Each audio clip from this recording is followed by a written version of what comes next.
let's go to Stetson's question. You guys and others, like Dave Ramsey, have mentioned people with pensions and how we should still be saving. But I can never feel super clear on how much I should be saving. I'm currently throwing around 25% to a Roth, and Lord willing, I should have a military pension in less than 10 years. Is 25% enough, or is it too much since he knows this is coming? What do you guys think? Yeah, this is a question we get all the time. Hey, I've got a pension, I've got some guaranteed income that's supposed to be there when I retire. Does 25% still is it still the number that I need to hit? And one of the things we always talk about, Brian, is that like not all pensions are created equal, right? A pension supported by a company is very different than a pension supported by the full faith and credit of the U.S. government if you're like a federal employee. So so that comes into the calculation. What I think is so interesting is we just don't know the future. We don't know what the future is going to look like. So when I talk to even pensioners who have nice guaranteed incomes, or I talk to school teachers or folks like that, I say, you know what? Even if you're saving 25%, what it's probably going to do is it's probably going to give you options sooner. Whereas normally you might have to work till age 65, work till age 60. If you save 25% and you determine, man, okay, I went to learn.moneyguy.com. I did the Know Your Number course. I know my number. I know what my income's going to be. I know how much that's going to be pension, and I know what I need to save for.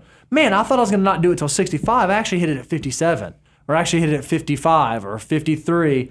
I don't think it's crazy to save at that rate, so long as you're not like missing out on other stuff that you would be doing, right? So long as you're not like, it's not absolutely crushing you from a saving standpoint. Well, I mean, this is a multifaceted question because I want to, first of all, we put the 20-25% because I want you to challenge yourself while you're young to have an army of dollar bills working for you at some point in the future. But pensions are one of those things where when you get to retirement, it's going to impact, because what is the whole why for why you're saving and investing? It's because when you get to retirement, you know that you want to be able to pay yourself, essentially start consuming what you saved. Well, if you have a pension that's replacing 60% of your income, what you need to pull out of your savings and investments, is going to be much smaller. So that's why it comes into play is how much will you actually need in retirement for cash flow. If a lot of it's coming from pension, that changes the scenario. So always, I know military people that both people have pensions coming in. They didn't save a lot of money, but they have a great retirement. Mm-hmm. They're the exception because the pensions are paying them such large sums of money, and then they got them because military pensions, especially, people go into the military when they're 18 years old. You put in your 20 plus years of service. I mean, you're in your late 30s, early 40s when you actually qualify for taking these benefits.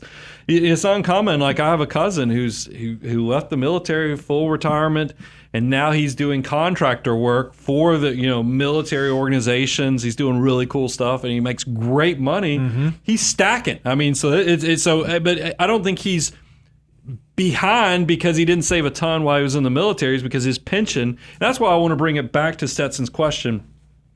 I think when your income is less than $200,000 a household, you can go look at how much of your income is being taken for the pension, both from your pay as well as what is your employer putting into to fund that pension.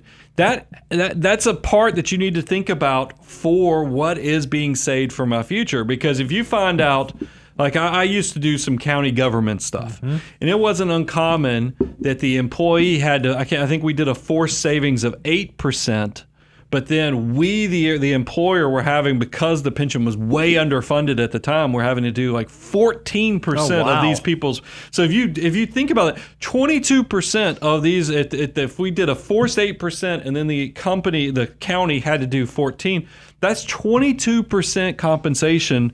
I mean, this person just needs to basically fund a Roth IRA, and they probably have already hit the 25%. And that's why when people say what's rich or what's wealthy, It varies depending upon what you need. There's somebody who probably is retiring from the military. You may never be able to save more than $500,000 to $700,000, but yet you're still going to be loaded because you've got this pension that's going to pay you. And if you actually calculated what the value of that pension was, it's probably a 7-figure value. So somebody on their net worth statement might only have $500,000 of investments, even though they're 60-something years old, but yet they have a pension. They can't go cash it out, but they can receive the cash flow benefits to lower what they're pulling out in retirement to where they're living like a king or a queen. I mean, it's so that's why it's important. And this is why we did this course.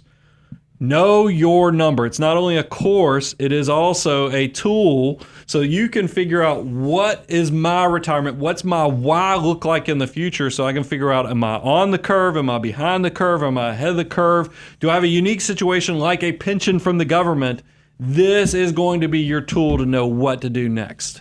I think that's great. If you've not checked that out, you can go check out it along with all the other courses at learn.moneyguide.com. And I think it's awesome. To have pensionable income is unique, and you should factor that in as such, because I just don't think we see them as much as we used to. Well, I think when people say, why do these guys come up with courses? Because they give away tons of free stuff. We realize there's still limits to what we can give away for free. But we also know that there's a whole vast group between taking it to the next level and becoming full financial planning clients. There's still a lot of questions that are very personalized that need to be filled in. We've tried to bridge that with some of these tools, some of these courses. Is not a money grab. It's really, what can we do to our Money Guy family to accelerate your journey, to get you there as fast as possible?